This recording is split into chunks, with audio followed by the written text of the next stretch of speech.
നമസ്കാരം, നിങ്ങൾ കണ്ടുകൊണ്ടിരിക്കുന്നത് മലയാളം ടെക്. ഇന്നത്തെ വീഡിയോ ഒരു DIY സെറ്റപ്പാണ്. ഞാൻ എൻ്റെ ഈ 2007 മോഡൽ ടാറ്റ സഫാരി ഡൈക്കോറിൽ ഒരു കാർ ഇൻഫോർടൈൻമെൻറ്റ് സ്ക്രീൻ സെറ്റ് ചെയ്തു. അപ്പോൾ നോർമൽ ആൻഡ്രോയിഡ് സെറ്റ് അല്ല കേട്ടോ, നമ്മൾ ഒരു ടാബ്ലറ്റ് വെച്ചിട്ടുള്ള ഒരു DIY സെറ്റപ്പാണ്. അപ്പോൾ ഇന്നത്തെ വീഡിയോയിൽ ഇതിൻ്റെ വിശേഷങ്ങളാണ് നിങ്ങളുമായിട്ട് ഷെയർ ചെയ്യുന്നത്. അപ്പോൾ ഈ വീഡിയോയിൽ എങ്ങനെയാണ് ഈ സെറ്റപ്പ് ചെയ്തത്, എന്തൊക്കെ സാധനങ്ങളാണ് ഞാൻ ഇതിന് വേണ്ടി യൂസ് ചെയ്തത്, ഈ ഒരു സെറ്റപ്പിൻ്റെ അഡ്വാൻറ്റേജസും ഡിസഡ്വാൻറ്റേജസും എല്ലാം കൂടെ ചേർത്തിട്ടുള്ള ഒരു വീഡിയോ ആണ്. അപ്പോൾ നമുക്ക് വീഡിയോയിലേക്ക് കിടക്കാം.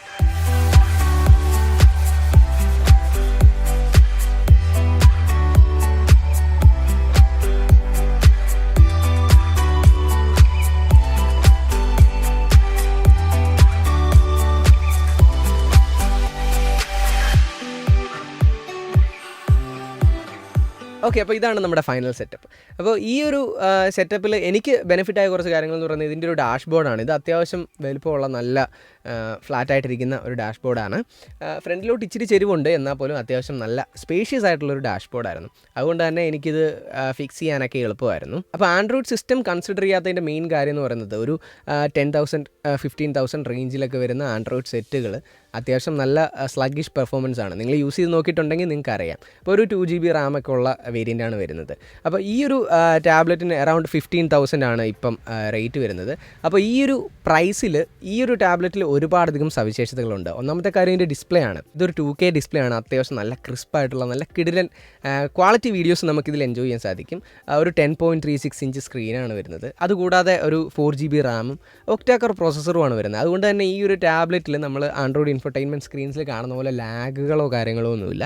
നല്ല സ്മൂത്ത് ആയിട്ട് നമുക്ക് യൂസ് ചെയ്യാൻ പറ്റും. ഈ ഒരു പ്രോഡക്റ്റിൻ്റെ റിവ്യൂ നമ്മൾ ചാനലിൽ നേരത്തെ ചെയ്തിട്ടുണ്ട്. അപ്പോൾ അതിൻ്റെ ഐ കാർഡ് ഞാനിവിടെ മുകളിൽ ആഡ് ചെയ്തേക്കാം. അപ്പോൾ അത് ക്ലിക്ക് ചെയ്ത് നോക്കി കഴിഞ്ഞാൽ നിങ്ങൾക്ക് ഇതിൻ്റെ റിവ്യൂ വേണമെങ്കിൽ കാണാം.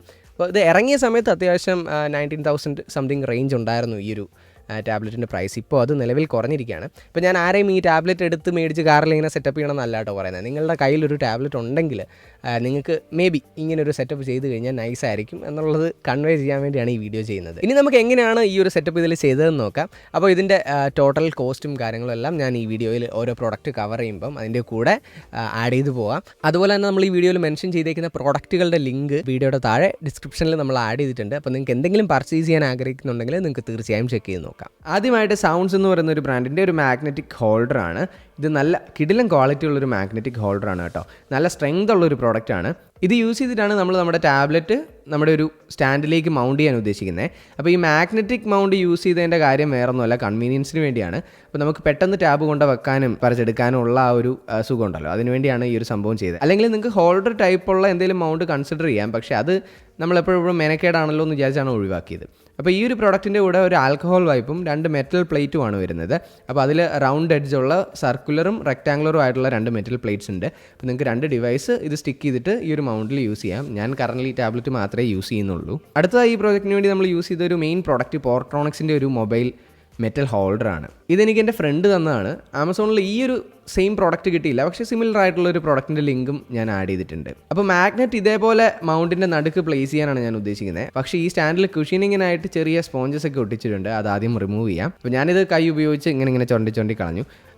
ഇളകി പോരാഞ്ഞ ഭാഗം ആൽക്കഹോൾ സാനിറ്റൈസർ സ്പ്രേ ചെയ്ത ശേഷം റബ്ബ് ചെയ്താണ് ക്ലീൻ ആക്കിയത്. ശേഷം മാഗ്നറ്റ് ഇതേപോലെ പ്രോപ്പറായിട്ട് നടുക്ക് ഒട്ടിച്ചു. അതിനുശേഷം ടാബ്ലറ്റിൽ മെറ്റൽ പ്ലേറ്റ് വരേണ്ട ഭാഗം മാർക്ക് ചെയ്തു. എന്നിട്ട് നമ്മുടെ മെറ്റൽ പ്ലേറ്റ് ടാബ്ലറ്റിൻ്റെ പുറകിൽ ഒട്ടിച്ചു. ഇനി അടുത്തതായിട്ട് മൗണ്ട് ഡാഷ്ബോർഡിൽ ഒട്ടിക്കാനുള്ള പ്രോസസ്സാണ്. അപ്പോൾ മാരിയോ കുട്ടനെ മാറ്റാൻ പ്ലാനില്ല, അതിൻ്റെ മുമ്പിൽ മൗണ്ട് ചെയ്യാനായിട്ടാണ് നമ്മുടെ ഉദ്ദേശം. ആദ്യം നമ്മൾ ഈ സ്റ്റാൻഡിൻ്റെ ബേസിലുള്ള സ്പോഞ്ചസ് ഒക്കെ റിമൂവ് ചെയ്തു. ശേഷം ഡബിൾ സൈഡ് ടേപ്പ് ഒട്ടിച്ചിട്ട് ഈ ബേസ് ഈ ഡാഷ്ബോർഡിൽ ഉറപ്പിക്കാനാണ് നമ്മുടെ പ്ലാൻ. അപ്പോൾ ഇതിനായിട്ട് ഡാഷ്ബോർഡ് ആൽക്കഹോൾ വൈപ്പ് ഉപയോഗിച്ച് ക്ലീൻ ചെയ്തു. ഡബിൾ സൈഡ് ടേപ്പ് ഒട്ടിച്ച് ഈ മൗണ്ട് ഇവിടെ ഉറപ്പിക്കുന്നതിന് മുമ്പ് പ്ലേസ്മെൻറ്റും ആംഗിളും ഒക്കെ ഒന്ന് കറക്റ്റ് ആണോ എന്ന് ജസ്റ്റ് ചെക്ക് ചെയ്യാനായിട്ട് ഞാൻ ചുമ്മാ ഈ പ്രോഡക്റ്റ് ഒന്ന് ഡാഷ്ബോർഡിൽ വെച്ച് നമ്മുടെ ടാബ്ലറ്റ് അതിലേക്ക് ഒന്ന് മൗണ്ട് ചെയ്ത് നോക്കി. അപ്പോൾ പ്ലേസ്മെൻറ്റ് വ്യൂയിങ് ആംഗിൾസ് ഒക്കെ നല്ലതാണ്. അപ്പോഴാണ് ചെറിയൊരു പ്രശ്നം ശ്രദ്ധയിൽപ്പെട്ടെ, നമ്മുടെ ടാബ്ലറ്റ് ഷെയ്ക്ക് ആവുന്നുണ്ട്. അപ്പോൾ എൻജിൻ വൈബ്രേഷൻ വരുമ്പം ഉറപ്പായിട്ടും ടാബ്ലറ്റ് ഷെയ്ക്ക് ആവും. അതുകൊണ്ട് ഈ സ്റ്റാൻഡിൻ്റെ ഹോൾഡറിൻ്റെ പാർട്ടും ബേസും തമ്മിൽ ഉറപ്പിച്ച് വെക്കാമെന്ന് തീരുമാനിച്ചു. ഇതിനായി നമ്മൾ നോർമൽ ഡബിൾ സൈഡ് ടേപ്പ് എടുത്തിട്ട് ബേസിൻ്റെയും ഹോൾഡറിൻ്റെ ഇടയ്ക്ക് ഒട്ടിച്ചിട്ട് ഫെവിക്വിക്ക് യൂസ് ചെയ്ത് ഒട്ടിക്കുകയാണ് ചെയ്തത്. അപ്പം വെറുതെ ഫെവിക്വിക്ക് ഒട്ടിച്ച് വെക്കാൻ ചെയ്യേണ്ട കാര്യം എന്താണെന്ന് വെച്ച് കഴിഞ്ഞാൽ ചിലപ്പോൾ കാലപ്പഴക്കം വരുമ്പോൾ അല്ലെങ്കിൽ വൈബ്രേഷൻസ് വരുമ്പോഴത്തേക്ക് ഈ പശ അവിടെ നിന്ന് വിട്ടുപോകാനുള്ള ചാൻസ് ഉണ്ട്. അപ്പോൾ ഇങ്ങനെ ഒരു സ്പോഞ്ച് ഇടയ്ക്ക് വന്നു കഴിയുമ്പോഴത്തേക്ക് അത് നല്ല ഉരുകി പിടിച്ച് അവിടെ ഇരുന്നോളൂ. അപ്പോൾ അതിനുവേണ്ടിയാണ് നമ്മൾ ഈ ഒരു പണി കാണിച്ചത്. അങ്ങനെ കുറച്ച് നേരത്തെ പണി കൊണ്ട് നമ്മൾ സ്റ്റാൻഡ് സ്റ്റേബിൾ ആക്കി എടുത്തു. അതിനുശേഷം നമ്മൾ സ്റ്റാൻഡിൻ്റെ ബേസിൽ ഡബിൾ സൈഡ് ടേപ്പ് വെച്ചിട്ട് സ്റ്റിക്ക് ചെയ്തു. അപ്പോൾ ഇത് 3Mൻ്റെ നല്ല ക്വാളിറ്റി ഉള്ള ഡബിൾ സൈഡ് ടേപ്പാണ് യൂസ് ചെയ്തത്. കാരണം ഇത് നല്ലപോലെ ഹീറ്റ് ആകാനുള്ള ചാൻസ് ഉണ്ട് വണ്ടി വെയിലത്തൊക്കെ കിടക്കുമ്പോഴത്തേക്ക്. അപ്പോൾ അത് നല്ല രീതിയിൽ സ്റ്റിക്കായിരിക്കാൻ വേണ്ടി നല്ല ക്വാളിറ്റി ഉള്ള ഡബിൾ സൈഡ് ടേപ്പ് തന്നെയാണ് നമ്മൾ യൂസ് ചെയ്തത്. അപ്പോൾ അങ്ങനെ വലിയ ഒരു പണി കഴിഞ്ഞു. നമ്മുടെ പ്ലേസ്മെൻറ്റ് സക്സസ് ആയി. അങ്ങനെ നമ്മുടെ മൗണ്ടിങ് സക്സസ് ആയതിനു ശേഷം ഞാനൊരു ടെസ്റ്റ് ഡ്രൈവിന് പോയി. അപ്പോൾ ഏതെങ്കിലും കുഴിയൊക്കെ ചാടുമ്പോൾ ഇത് താഴെ വീഴുമോ എന്നുള്ള പേടി എനിക്ക് നല്ലപോലെ ഉണ്ടായിരുന്നു. ചിലപ്പം മാഗ്നറ്റുകൾ ഇനിയും ആഡ് ചെയ്യേണ്ടി വന്നേക്കാം എന്നുള്ളൊരു പ്രതീക്ഷയിലായിരുന്നു ഞാൻ യാത്ര തുടങ്ങിയത്. പക്ഷേ ഓൺ ദ വേ പ്രശ്നങ്ങളൊന്നും ഫീൽ ചെയ്തില്ല. ഓൺ ദ വേ മാത്രമല്ല, ഇപ്പോൾ ഒരു 6 മാസത്തോളമായിട്ട് ഈ ഒരു സെറ്റപ്പിലാണ്. ഇതുവരെ ഇത് താഴെ വീണിട്ടില്ല എന്നുള്ള കാര്യം എടുത്തു പറയുകയാണ്. പിന്നെ ഇതിൻ്റെ കൺട്രോളിനെ സംബന്ധിച്ച് പറയുകയാണെങ്കിലുണ്ടല്ലോ, നമ്മളിപ്പോൾ ഇതിൽ ഞാൻ ഈ നെക്സ്റ്റ് ബട്ടൺ പോസ്റ്റ് ബട്ടണൊക്കെ ഇത്രയും വലുതാക്കിയതാണ്. കാരണം ഡ്രൈവ് ചെയ്യുമ്പം ഡിസ്ട്രാക്ഷൻ വരാതെ ഇവിടെ ലെഫ്റ്റ് ഹാൻഡ് കൊണ്ട് ടച്ച് ചെയ്യാനുള്ള രീതിയിൽ സെറ്റപ്പ് ആക്കി വെച്ചതാണ്. അപ്പോൾ ഇനി ഇത് വേണ്ട ഫിസിക്കൽ ബട്ടണാണ് വേണ്ടതെന്നുണ്ടെങ്കിൽ ഞാനിപ്പോൾ ഇവിടെ യൂസ് ചെയ്യുന്നത്, താഴെ യൂസ് ചെയ്യുന്നത് ഇതുണ്ടോ HODയുടെ ഒരു ബ്ലൂടൂത്ത് ഡോങ്കിളാണ്. അപ്പോൾ ഈ ഒരു സംഭവത്തിൽ ഇതുണ്ടോ പോസ്റ്റ് ബട്ടൺ ഉണ്ട്, പിന്നെ വോളിയം അപ്പ് വോളിയം ഡൗൺ ഉണ്ട്. ലോങ് പ്രസ് ചെയ്ത് കഴിഞ്ഞാൽ വോളിയം അപ്പ് വോളിയം ഡൗൺ ആണ്. സിംഗിൾ പ്രസ്സിൽ നിങ്ങൾക്ക് ട്രാക്ക് സ്കിപ്പ് ചെയ്യാനും പ്രീവിയസ് ട്രാക്കിലേക്ക് പോകാനും സാധിക്കും. അപ്പോൾ അങ്ങനെ ബേസിക് കൺട്രോളുകളെല്ലാം ഇതേ ഉണ്ട്. മൈക്രോഫോണും ഇതേ നൽകിയിട്ടുണ്ട്. അപ്പോൾ ഞാൻ ഇതിൻ്റെ ലിങ്കും വീഡിയോയുടെ താഴെ ഡിസ്ക്രിപ്ഷനിൽ ആഡ് ചെയ്തേക്കാം. അപ്പോൾ ഞാൻ കറൻ്റ്ലി യൂസ് ചെയ്യുന്നത് സോണിയുടെ ഒരു എക്സ്പ്ലോറിൻ്റെ ഒരു പഴയ സ്റ്റീരിയോ സിസ്റ്റമാണ്. അപ്പോൾ അതിൻ്റെ ഓഡിയോയും കാര്യങ്ങളൊക്കെയാണ്, വേറെ ഒന്നുമില്ല. ജസ്റ്റ് ഈ ഒരു ടാബ്ലറ്റ് നമ്മൾ അതിലേക്കൊന്ന് ഇൻറ്റഗ്രേറ്റ് ചെയ്തു എന്ന് മാത്രമേ ഉള്ളൂ.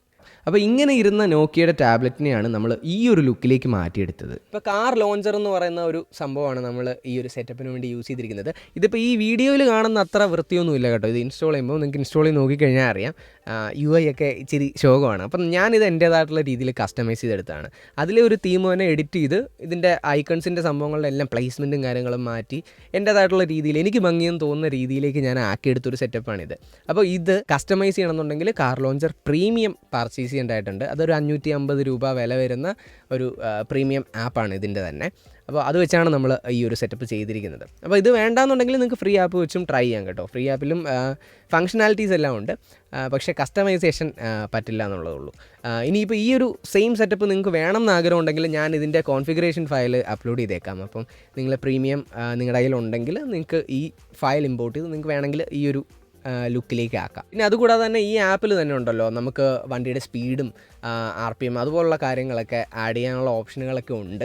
അപ്പോൾ നമുക്ക് OBD സ്കാനർ ഉണ്ടെങ്കിൽ അത് നമ്മുടെ OBD പോർട്ടിൽ കണക്ട് ചെയ്ത് കഴിഞ്ഞാൽ ബ്ലൂടൂത്ത് വഴി കണക്ട് ചെയ്തിട്ട് കഴിഞ്ഞാൽ അങ്ങനെയുള്ള ഡാറ്റയൊക്കെ റിയൽ ടൈമായിട്ട് നിങ്ങൾക്ക് ഇതിൽ റീഡ് ചെയ്യാൻ പറ്റും. അതിൻ്റെ ടോർക്ക് എന്നൊക്കെ പറഞ്ഞ ആപ്പുണ്ട്. അത് ഇൻസ്റ്റാൾ ചെയ്ത് കഴിഞ്ഞ് കഴിഞ്ഞാൽ അതിൻ്റെ വിഡ്ജറ്റ്സ് ഒക്കെ നിങ്ങൾക്ക് വേണമെങ്കിൽ ഇതിലേക്ക് ആഡ് ചെയ്യാം. അപ്പോൾ കുറേ കൂടെ ഒരു വണ്ടിയായിട്ട് ചേർന്ന് നിൽക്കുന്ന രീതിയിലുള്ളൊരു സെറ്റപ്പ് വേണമെങ്കിൽ നിങ്ങൾക്ക് ആക്കിയെടുക്കാം. പിന്നെ അതുകൂടാതെ ആൻഡ്രോയിഡ് ഓട്ടോ അല്ലെങ്കിൽ ആപ്പിൾ കാർപ്ലേ യൂസ് ചെയ്യുന്നവർക്ക് എനിക്ക് തോന്നുന്നു അതിനുമുള്ള ആപ്ലിക്കേഷനുകൾ പ്ലേ സ്റ്റോറിലുണ്ട്. ഇൻസ്റ്റാൾ ചെയ്ത് കഴിഞ്ഞാൽ നമുക്കിതിലേക്ക് USB വഴി അല്ലെങ്കിൽ വയർലെസ് ആയിട്ട് ആൻഡ്രോയിഡ് ഓട്ടോ അല്ലെങ്കിൽ ആപ്പിൾ കാർപ്ലേ ചെയ്യാനുള്ള സംഗതി ഉണ്ടെന്നാണ് എൻ്റെ ഒരു വിശ്വാസം. ഞാൻ ട്രൈ ചെയ്ത് നോക്കിയിട്ടില്ല പേഴ്സണലി. അപ്പോൾ ടാബ്ലറ്റിൻ്റെ എമൗണ്ട് ഞാൻ കൂട്ടിയിട്ടില്ല കേട്ടോ. ഓൾറെഡി ടാബ്ലറ്റ് എൻ്റെ കയ്യിൽ ഉണ്ടായിരുന്നതുകൊണ്ടാണ്. അപ്പോൾ അതും കൂടെ കൂട്ടി വരുമ്പോഴത്തേക്ക് ഒരു ഓൾമോസ്റ്റ് ആൻഡ്രോയിഡ് സ്റ്റീരിയോ ചെയ്യുന്ന ഒരു റേറ്റ് തന്നെ ആകുന്നുണ്ട്. പക്ഷേ ഞാൻ എന്തുകൊണ്ടാണ് അങ്ങനെ ചെയ്യാഞ്ഞതെന്ന് വെച്ച് കഴിഞ്ഞാൽ എനിക്ക് ഒന്നാമത്തെ കാര്യം ആൻഡ്രോയിഡ് സിസ്റ്റം ഇവിടെ കയറ്റി കഴിയുമ്പോൾ അതിൻ്റെ പ്ലേസ്മെൻറ്റ് വരുന്നത് ഇങ്ങനെ താഴെയാണ്. അതായത് ഗിയർ നോബിൻ്റെ അപ്പുറത്തായിട്ട് വരും. അപ്പോൾ പുറകെ ഇരിക്കുന്നവർക്ക് ആ ഡിസ്പ്ലേ കാണാൻ പറ്റണമെന്നില്ല. അതുമല്ല നമുക്കും ഒരു വിയേർഡ് ഒരു പൊസിഷനാണത്. പിന്നെ അതല്ലാതെ മുകളിൽ വെക്കുന്ന ടൈപ്പുണ്ട്. അപ്പോഴും അതിൻ്റെ ആ ഒരു ബാക്ക് കേസ് ഒന്നും എനിക്ക് ഇഷ്ടപ്പെട്ടില്ല. ഇവിടെ എന്തോ വലിയ ഇഷ്ടിക സിമെൻറ്റ് കട്ട എടുത്ത് വെച്ച പോലത്തെ ഒരു ഫീലായിരുന്നു. അപ്പോൾ ഇതാകുമ്പോൾ നല്ല സ്ലിമ്മാണ്. ഇപ്പോൾ ആണെങ്കിൽ ഇങ്ങനെ അങ്ങോട്ടും ഇങ്ങോട്ടും എടുത്ത് മാറ്റാം. അപ്പോൾ അങ്ങനെയൊക്കെയുള്ള കാര്യങ്ങൾ കൊണ്ടാണ് ഞാൻ ഈ ഒരു സെറ്റപ്പ് പ്രിഫർ ചെയ്തത്. അതുമാത്രമല്ല ഇതിങ്ങനെ എടുത്തുകൊണ്ട് പോകാം, തിരിച്ചു കൊണ്ടുവെക്കാം, ആ ഒരു സെറ്റപ്പാണ്. അപ്പോൾ ഞാൻ മുമ്പേ പറഞ്ഞ പോലെ തന്നെ ഈ ടാബ് ഞാൻ അല്ലാതെയും പല കാര്യങ്ങൾക്കായിട്ട് യൂസ് ചെയ്യുന്നൊരു സംഭവമാണ്. അപ്പോൾ കാറിൽ യാത്ര പോകുമ്പോഴത്തേക്ക് നമുക്ക് ഈ സാധനം തിരിച്ച് ഇവിടെ കൊണ്ട് വെക്കാം എന്നുള്ള രീതിയിലാണ് ഇപ്പോൾ സെറ്റ് ചെയ്തിരിക്കുന്നത്. ഇനി എനിക്ക് ഈ സെറ്റപ്പിൽ തോന്നിയ കുറച്ച് നെഗറ്റീവ്സ് ഞാൻ പറയാം. അപ്പോൾ ഇതിൻ്റെ ഒരു പ്ലേസ്മെൻറ്റ്, അതായത് ഈ ഒരു നടുക്കത്തെ ഈ ഒരു ചെറിയ മാഗ്നറ്റിക് സ്ട്രിപ്പിലാണല്ലോ ഇത് നിൽക്കുന്നത്. അതുകൊണ്ട് തന്നെ നമ്മൾ ഈ എഡ്ജിലുള്ള ടച്ചുകളൊക്കെ അത്യാവശ്യം ബലം കൊടുത്ത് ടച്ച് ചെയ്യുമ്പോഴത്തേക്ക് ഈ സാധനം വിഗിൾ ചെയ്യും ഇവിടെ ഇരുന്ന്. അതായത് ഇപ്പോൾ ഇത് കണ്ടോ ഇങ്ങനെ. എന്നാൽ ഇത് ഇളകി താഴോട്ട് പോകത്തില്ല, പക്ഷേ അതൊരു വല്ലാത്തൊരു ഫീഡ്ബാക്കാണ്. എന്നുവെച്ചാൽ ഇവിടെ 2 സ്ട്രിപ്പും കൂടെ വെച്ചാൽ മേ ബി അത് ഫിക്സ് ആകും. പക്ഷേ ഞാനത് വലിയ കാര്യമാക്കി എടുക്കുന്നില്ല. അതാണ് എനിക്ക് തോന്നിയ ഒരു നെഗറ്റീവ്. പിന്നെ രണ്ടാമത്തെ നെഗറ്റീവ് എന്ന് പറയുന്നത് ഇതിനൊരു 400 nits ആണ് ബ്രൈറ്റ്നസ് വരുന്നത് ഈ ഒരു ഡിസ്പ്ലേക്ക്. അപ്പോൾ അതുകൊണ്ട് തന്നെ നമ്മൾ പകൽ വെയിലുള്ള സമയം യാത്ര ചെയ്യുമ്പോഴത്തേക്ക് ഈ സഫാരിയുടെ ഫ്രണ്ട് ഗ്ലാസ് എന്ന് പറയുന്നത് ഭയങ്കര വലുതാണ്. അതായത് നല്ലപോലെ വെട്ടം അകത്തേക്ക് അടിച്ച് കയറുന്ന ഒരു ടൈപ്പ് വിൻഷീൽഡാണ് ഇതിൻ്റെ. അപ്പോൾ അതുകൊണ്ട് തന്നെ നമ്മൾ പകൽ ഉച്ചയ്ക്കൊക്കെ പോകുമ്പോഴത്തേക്ക് ഇത് നമ്മുടെ ദേഹത്തേക്ക് ലൈറ്റ് അടിച്ചിട്ട് അത് ഇതിലേക്ക് റിഫ്ലക്റ്റ് ചെയ്യുന്ന ഒരു സംഭവമുണ്ട്. അങ്ങനെ ഒരു രീതിയുണ്ട്. അതിപ്പോൾ ഈ ടാബ്ലറ്റ് മാത്രമല്ല കേട്ടോ, നമ്മളിപ്പോൾ ഇൻഫോർടൈൻമെൻറ്റ് സിസ്റ്റം വെച്ചാലും ഈ ഒരു സിറ്റുവേഷൻ ഫേസ് ചെയ്യുന്ന പലരും ഉണ്ട്. ഞാനത് പലരുമായിട്ട് സംസാരിച്ചു. അപ്പോൾ അവരെല്ലാം അങ്ങനെ ഒരു അഭിപ്രായം തന്നെയാണ് പറഞ്ഞത്. അപ്പോൾ നിങ്ങളുടെ കയ്യിലിരിക്കുന്ന ചിലപ്പോൾ ഐപാഡോ അല്ലെങ്കിൽ കുറച്ചുകൂടെയും പ്രീമിയം ക്ലാസ് എന്തെങ്കിലും ടാബ്ലറ്റുകളൊക്കെ ആണെങ്കിൽ അതിനൊക്കെ കുറച്ചുകൂടെയും ബ്രൈറ്റ് ആയിട്ടുള്ള ഡിസ്പ്ലേ ആയിരിക്കും കമ്പനി നൽകിയിരിക്കുന്നത്. അപ്പോൾ അങ്ങനെയുള്ള ഡിസ്പ്ലേകൾ വെക്കുമ്പം കുഴപ്പമില്ലായിരിക്കും. പക്ഷേ ഇതിൽ അത് ചെറിയൊരു സാറ്റിസ്ഫാക്ഷൻ കുറവുണ്ട്. അങ്ങനെ ഒരു സംഭവം മാത്രം ഒരു പ്രശ്നമായിട്ട് എനിക്ക് ഫീൽ ചെയ്തിട്ടുണ്ട്. പിന്നെ ഈ ഒരു സെറ്റപ്പിൽ ഫേസ് ചെയ്യുന്ന മേജർ ഒരു ഇഷ്യൂ എന്ന് പറയുന്നത് ഇത് ആക്ച്വലി ഈ ഒരു സെറ്റപ്പിന് വേണ്ടി ഡിസൈൻ ചെയ്ത ഒരു സംഭവം അല്ലല്ലോ. അപ്പോൾ ഇതിനകത്ത് ഓൾറെഡി ഒരു ബാറ്ററി ഉണ്ടെന്നുള്ള കാര്യം നമുക്കറിയാം. ഞാൻ നേരത്തെ പറഞ്ഞ പോലെ തന്നെ 8300 mAh ഒരു ബാറ്ററിയാണ് ഇതിലുള്ളത്. അപ്പോൾ ഈ ഒരു സെറ്റപ്പ് നമ്മൾ വെയിലത്തൊക്കെ ഈ വണ്ടി ഇട്ടിട്ട് പോകുമ്പോൾ ഇത് നല്ലപോലെ ചൂടായി ഓവർ ഹീറ്റായി ഈ സംഭവം ഓഫായി പോകുന്ന ഒരു സിറ്റുവേഷൻ ഉണ്ട്. അപ്പോൾ ഇൻഫോർടൈൻമെൻറ്റ് സ്ക്രീനുകളിൽ, അതായത് കാറിൽ വരുന്ന ഇൻഫോർടൈൻമെൻറ്റ് സ്ക്രീനുകളിൽ ആ പ്രശ്നം വരത്തില്ല. കാരണം അതിന് ബാറ്ററി ഇല്ലല്ലോ. നമ്മുടെ കാർ ഇഗ്നീഷൻ ഓൺ ആകുമ്പോൾ അവിടെ നിന്നാണ് ബാറ്ററിയിൽ നിന്നാണ് ചാർജ് എടുക്കുന്നത്. പക്ഷേ ഇതിന് അങ്ങനെയല്ല. ഇനി ഈ ഒരു സെറ്റപ്പിൻ്റെ ബാറ്ററി ബാക്കപ്പിനെ പറ്റി പറയാം. ഇപ്പോൾ നിങ്ങൾക്ക് വേണമെങ്കിൽ ഇവിടെ നിന്ന് ഒരു ടൈപ്പ് സി കൊടുത്ത് നിങ്ങൾക്ക് സിഗരറ്റ് ലൈറ്ററിൽ കണക്ട് ചെയ്ത് ചാർജ് ചെയ്യാവുന്ന സിറ്റുവേഷനിലാക്കി ഇടാം. പക്ഷേ ഞാൻ അങ്ങനെയല്ല കീപ്പ് ചെയ്യുന്നത്. ഞാൻ പുറത്തൊക്കെ വെയിലുള്ളപ്പോഴൊക്കെയാണ് പോകുന്നതെങ്കിൽ ഞാൻ ഇതെടുത്ത് ബാഗിൽ ഇട്ടുകൊണ്ട് പോകും. വണ്ടിക്കകത്ത് വെച്ചിട്ട് അങ്ങനെ പോകത്തില്ല. കാരണം അതിൻ്റെ ബാറ്ററി ലൈഫ് ഡീഗ്രേഡ് ആകാനുള്ള ചാൻസ് ഉണ്ട്. അതുകൊണ്ട് തന്നെ അപ്പോൾ നിങ്ങൾക്ക് വേണമെങ്കിൽ പെർമനൻറ്റ് സെറ്റപ്പ് എന്നുള്ള രീതിയിലാണ്. ബാറ്ററി നിങ്ങൾ മൈൻഡ് ചെയ്യുന്നില്ല എന്നുണ്ടെങ്കിൽ ഇവിടെ നിന്നൊരു ചാർജിങ് കേബിൾ കണക്ട് ചെയ്ത് നിങ്ങൾക്ക് സിഗരറ്റ് ലൈറ്ററിലേക്ക് കണക്ട് ചെയ്തിടാം. അപ്പം നിങ്ങൾ വണ്ടി സ്റ്റാർട്ട് ആകുമ്പോൾ ഓൾറെഡി ഡിവൈസ് ചാർജ് ആകുന്ന രീതിയിലും നിങ്ങൾക്ക് വേണേൽ സെറ്റ് ചെയ്ത് വെക്കാം. അപ്പോൾ അതുകൂടാതെ ഇതിൽ വേറെ പരിപാടികളൊക്കെ ചെയ്യാൻ കേട്ടോ. ഞാനിപ്പോൾ ഇത് പ്യൂർലി ഒരു ഇൻഫോർടൈൻമെൻറ്റ് സ്ക്രീൻ എന്നുള്ള രീതിയിൽ, അതായത് മീഡിയ കൺസംഷന് വേണ്ടി മാത്രമാണ് യൂസ് ചെയ്യുന്നത്. പിന്നെ വേണമെങ്കിൽ മാപ്സ് യൂസ് ചെയ്യാം എന്നുള്ള രീതിയിലും മാത്രമാണ് ഈ ഒരു സംഭവം യൂസ് ചെയ്യുന്നത്. അല്ലാതെ ഇതിൽ കമ്മ്യൂണിക്കേഷൻ സംഭവങ്ങളൊന്നുമില്ല. പ്യൂർലി വീഡിയോ, ഓഡിയോ, മ്യൂസിക് അങ്ങനത്തെ സംഭവങ്ങൾ മാത്രമാണ്. അപ്പോൾ ഈ ഒരു സെറ്റപ്പ് ആരെങ്കിലും ഒക്കെ ചെയ്തിട്ടുണ്ടെങ്കിൽ നിങ്ങളുടെ അഭിപ്രായങ്ങൾ താഴെ കമൻറ്റ് ചെയ്യുക. അതുകൂടാതെ എൻ്റെ ഒരു ഫ്രണ്ടിന് കോട്ടയത്ത് ഒരു കാർ ആക്സസറി ഷോപ്പ് ഉണ്ട് കേട്ടോ. നമ്മുടെ കോട്ടയം നാട്ടകത്താണ്, മോട്ടോ കാസിൽ എന്നാണ് പേര്. നിങ്ങൾക്ക് എന്തെങ്കിലും പരിപാടികളൊക്കെ കോട്ടയത്ത് ചെയ്യണമെന്നുണ്ടെങ്കിൽ നേരെ അങ്ങോട്ട് വിട്ടു, നമ്മുടെ പേര് പറഞ്ഞാൽ മതി.